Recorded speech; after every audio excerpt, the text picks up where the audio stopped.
Kita berdoa. Allah Bapa yang terdapat tinggi dalam kerajaan surga, terima kasih Bapa, pada saat ini Bapa kami dapat merasakan kasih-Mu. Kami dapat menghirup nafas kehidupan sampai pada minggu pagi ini. Bapa yang baik, kami akan menaikkan dan pujian Bapa. Kami juga akan mendengarkan sebagian dari firman Bapa. Untuk itu Bapa hadirlah di tengah-tengah kami, agar kami siap mendengarkan firman Bapa. Bapa yang baik, dalam pergumulan hidup kami banyak dosa yang kami lakukan. Ampunilah dosa-dosa kami Bapa, agar kami layak di hadapan-Mu. Dalam nama Yesus Kristus kami berdoa. Amin. Shalom Bapak Ibu. Shalom. Apa kabar?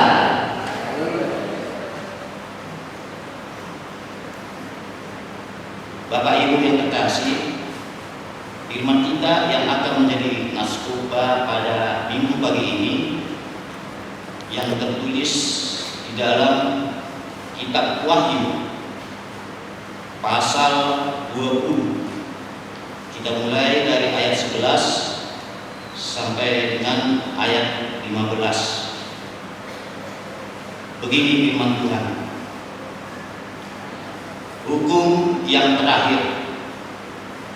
Lalu aku melihat suatu takhta putih yang besar, dan Dia yang duduk di atasnya. Dari hadapannya lenyaplah bumi dan langit, dan tidak ditemukan lagi tempatnya. Dan aku melihat orang-orang mati, besar dan kecil, berdiri di depan takhta itu. Lalu dibuka semua kitab, dan dibuka juga sebuah kitab lain, yaitu kitab kehidupan. Dan orang-orang mati dihakimi menurut perbuatan mereka, berdasarkan apa yang ada tertulis di dalam kitab-kitab itu. Maka laut menyerahkan orang-orang mati yang ada di dalamnya, dan maut dan kerajaan maut menyerahkan orang-orang mati yang ada di dalamnya, dan mereka dihakimi masing-masing menurut perbuatannya. Lalu maut dan kerajaan maut itu dilemparkan ke dalam lautan api. Itulah kematian yang kedua, lautan api. Dan setiap orang yang tidak ditemukan namanya tertulis di dalam kitab kehidupan itu, ia dilemparkan ke dalam lautan api. Demikian firman Tuhan Bapak Ibu. Saudara-saudari kekasih Bapak Ibu, dalam nama Yesus Kristus, kitab Wahyu mengingatkan kita, dan kitab Wahyu ini ditulis oleh Yohanes, yang pada waktu itu Yohanes berada di pengasingan di Pulau Patmos di bawah pemerintahan Kaisar Romawi pada waktu itu, Kaisar Domitianus. Dan pada waktu itu orang-orang mengikut Kristus, orang-orang Kristen pada waktu itu krisis kepercayaan, krisis iman. Karena kita tahu pada waktu itu Kaisar Domitianus yang penyembah berhala memaksakan masyarakat, warganya, dan sekitar kekuasaannya untuk tunduk menyembah berhala. Untuk itulah, karena si Yohanes menentang, diasingkanlah Yohanes di Pulau Patmos. Dan di Pulau Patmos lah Yohanes mendapatkan penglihatan buah mimpi. Wahyu ini mengingatkan kita tentang di akhir zaman, tentang keadilan Tuhan, hukum Tuhan yang terakhir. Inilah wahyu mengingatkan kita tentang kedatangan kedua, kedatangan Tuhan Yesus Kristus. Dan kita lihat di sini Bapak Ibu, tema kita pada saat ini adalah penghakiman yang terakhir. Artinya di situ kalau penghakiman itu berarti kita harus diadili, berarti kita harus dituntut tanggung jawab kita, kehidupan kita semasa kita hidup, dituntut perbuatan kita semasa hidup kita. Makanya dikatakan di situ Bapak Ibu di ayat 11 tadi Bapak Ibu dikatakan di situ Lalu aku melihat suatu tahta putih yang besar, dan Dia yang duduk di atasnya. Dari hadapannya lenyaplah bumi dan langit, dan tidak ditemukan lagi tempatnya. Dan aku melihat orang-orang mati besar kecil berdiri di depan tahta itu. Jadi kalau kita melihat dari sini Bapak Ibu, semua manusia akan menghadapi keadilan Tuhan di pengadilan terakhir nanti. Baik itu yang mati, yang hidup. Yang mati dibangkitkan untuk bersama-sama bersatu dengan hidup untuk menghadapi pengadilan dari Tuhan. Berdiri di depan tahta yang suci, tahta yang besar itu. Dan pengadilan ini tidak memandang status seperti ini. Tidak memandang status baik itu orang kaya, orang miskin, baik itu pejabat, presiden, raja, bupati, dan lain sebagainya. Inilah pengadilan Tuhan. Tidak ada yang luput, tidak ada yang perbedaan status di pengadilan Tuhan. Kalau kita lihat dari pengadilan di dunia ini, seperti orang kaya, pejabat-pejabat, atau kalau kita punya uang lah, bisa kita lepas dari pengadilan di dunia ini. Teknologi sekarang sudah canggih, ada CCTV yang bisa mengawasi, itu pun bisa dimanipulasi, bisa direkayasa. Kalau kita punya uang, kita bisa lolos dari pengadilan. Jadi kasihan orang-orang yang teraniaya, kasihan orang-orang yang tidak punya uang. Tidak ada keadilan bagi mereka. Tapi di hadapan keadilan Tuhan tidak ada artinya. Semua mendapatkan keadilan. Kalau kita tidak mendapatkan keadilan di dunia, maka kita akan mendapatkan keadilan Tuhan di akhir zaman nanti. Keadilan Tuhan di akhir zaman nanti. Inilah yang sudah direkam Tuhan semenjak kita hidup. Semua perbuatan kita di dunia ini direkam. Apapun itu, sekecil apapun itu. Bahkan dalam pikiran kita sendiri pun yang berbuat jahat, yang berniat jahat, direkam di pengadilan Tuhan ini. Jadi memang kitab Wahyu ini memang kalau kita renungkan, kalau kita baca, ini ngeri nih ya. Kalau kitab Wahyu ini mengingatkan kita pada diri kita sendiri ini. Karena puncak pengharapan adalah di akhir zaman tidak ada lagi pengharapan setelah itu. Jadi untuk itu Bapak Ibu, sebelum kedatangan, sebelum akhir zaman kedatangan Tuhan Yesus yang dua kali, disinilah kesempatan kita di dalam diri kita. Disinilah kesempatan kita untuk mengubah diri kita, agar kita nanti di pengadilan terakhir itu kita santai aja, tidak takut. Kenapa? Kita sudah manusia. Ya kalau kita misalnya di dunia ini, banyak contoh-contoh di dunia ini, banyak di sini hukum. Yang misalnya lah kan, kalau kita misalnya tidak punya SIM, tidak punya STNK, kalau kita jalan di jalan raya ada polisi, kalau kita tidak lengkap, kita menghindari, kita takut. Tapi coba kalau kita lengkap, kita tidak takut lagi, malah kita datangi ke polisi. Jadi Bapak Ibu, selama ada kesempatan kita, sebelum kedatangan kedua Tuhan kita Yesus Kristus,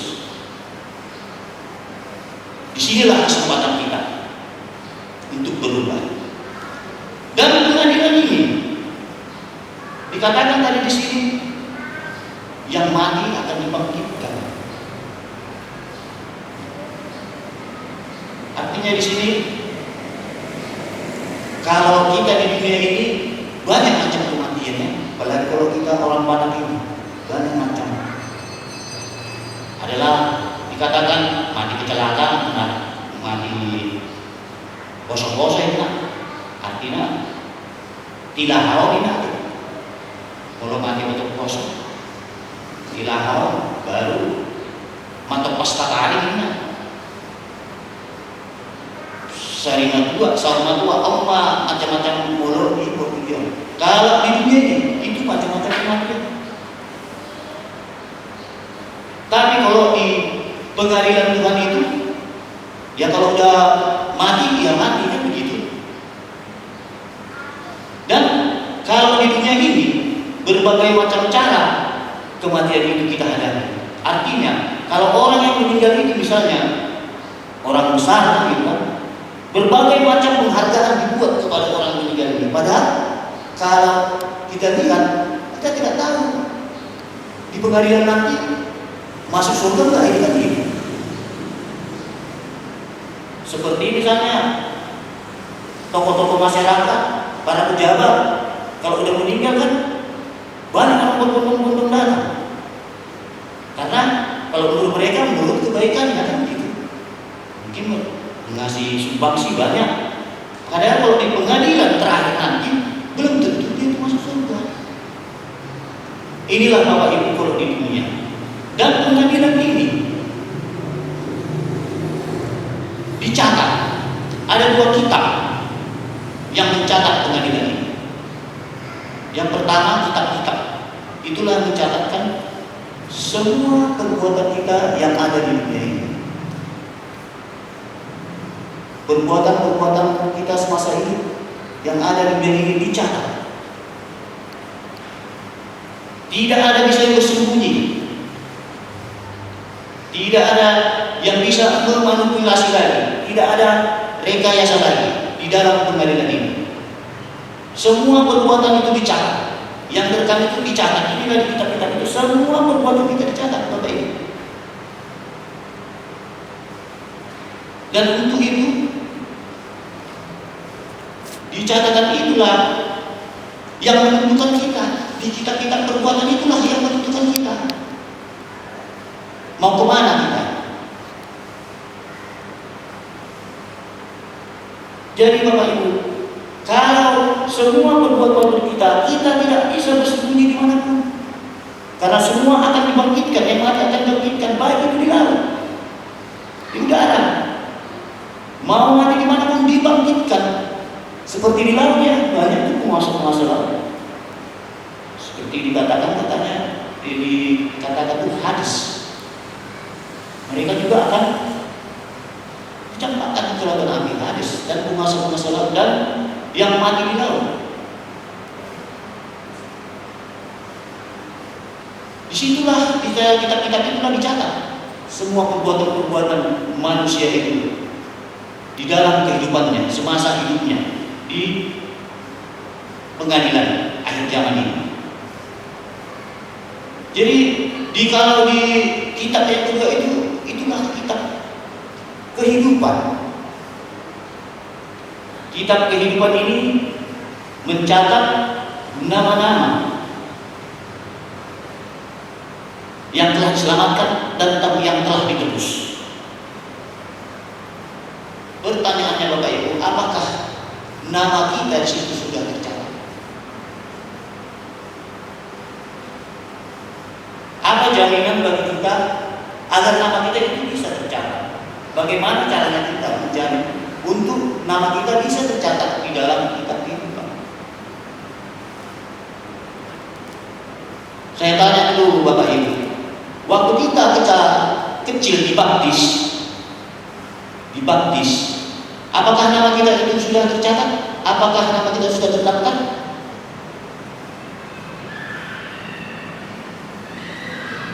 Mulai dari kecil kita sudah dibaptis dalam alam Bapa, Anak, dan Roh Kudus. Kita sudah dibaptis. Ketika nama kita itu sudah terdaftar. Karena kita sudah menerima penebusan, keselamatan dari Kristus. Orang yang menerima keselamatan, penebusan dari Kristus, itu namanya yang tercatat. Tapi apakah itu bisa dihapus? Bisa. Karena apa? Karena iman pertumbuhan kita tidak berbuah, itu bisa terhapus. Ya sama itu kalau misalnya kita di dalam hubungan ya, semua anggota itu tercatat namanya, ya kan? tercatat namanya. Anggota pemuan ini sekian, namanya ada semua lengkap. Tapi kalau anggota pemuan itu membuat kesalahan, memberontak, itu akan dicoretkan. Kira-kira gitulah Bapak Ibu nanti. Makanya kita selaku Kristen yang sudah diselamatkan, yang sudah ditebus dosa kita oleh Kristus Yesus, berbuahlah iman kita, berakarlah, bertumbuh, berbuahlah. Itu nanti yang akan tercatat namanya di kitab kehidupan. Dan sebelum kedatangan itu, apa yang harus kita lakukan? Inilah kesempatan kita, Bapak Ibu. Inilah kesempatan kita sekarang ini untuk merubah kehidupan kita ke lebih baik di hadapan Tuhan.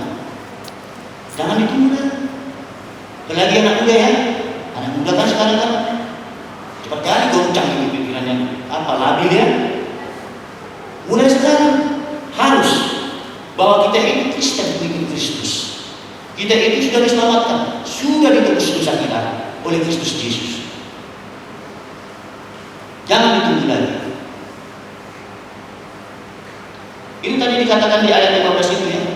Siapa di ayat 15 itu tadi dikatakan di sini.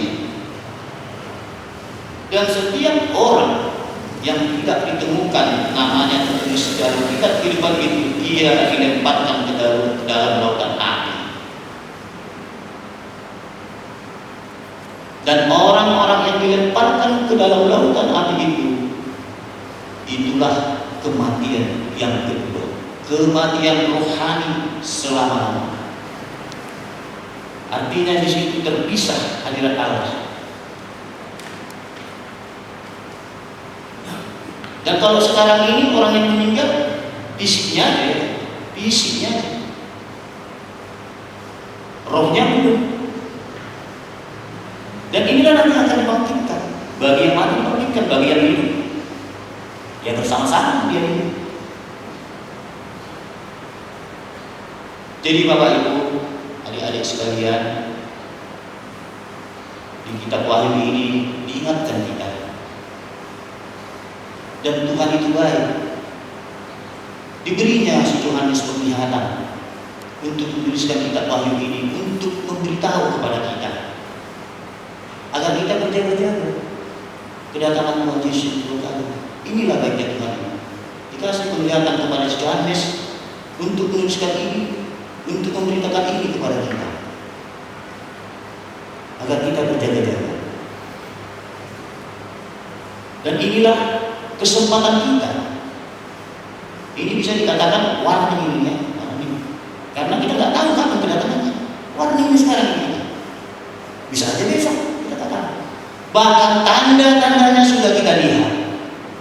Dan itu pun diberitahu kepada kita tanda-tandanya apa. Baik, sungguh baik Tuhan kita ini. Itu pun diberitahu kita tanda-tandanya. Waktunya yang tidak diberitahu kan begitu. Jadi Bapak Ibu adik-adik sekalian, mulai saat ini sebab selama kita orang Kristen, kita tinggalkanlah perbuatan-perbuatan kita yang lama. Marilah kita menjadi manusia-manusia hidup yang baru, yang lama kita tinggalkan, agar telah kita siap di kematian terakhir, siap di kematian Tuhan kita, dan kita mendapat kehidupan di kerajaan surga. Amin. Kita berdoa. Allah Bapa yang bertanda dalam surga, terima kasih Bapa. Kami telah mendengarkan sebagian dari firman Bapa yang mengingatkan kami Bapa, agar kami dalam kehidupan kami ini selalu menyembah Bapa. Dalam kehidupan kami ini selalu mengandalkan Bapa. Dan telah nanti kami kembali dan terakhir Bapa, kami tidak takut, kami siap Bapa, untuk begitu Bapa, Bapak, agar kami dapat menjalani kehidupan sehari-hari, apalagi zaman sekarang ini. Bapak yang baik, pada saat ini Bapak, kami semua teman-teman Bapak, kami juga berdoa agar Kau berkati kami semua Bapak. Kau berikan kesehatan dan panjang umur, beri hikmat kepada kami, agar kami mengerti jalan kehidupan kami sesuai dengan Bapak yang baik. Kami banyak dosa Bapak, segala dosa kami, agar kami dapat layak di hadapan Bapak. Terimalah doa permohonan kami, di dalam nama Yesus Kristus kami berdoa. Amin.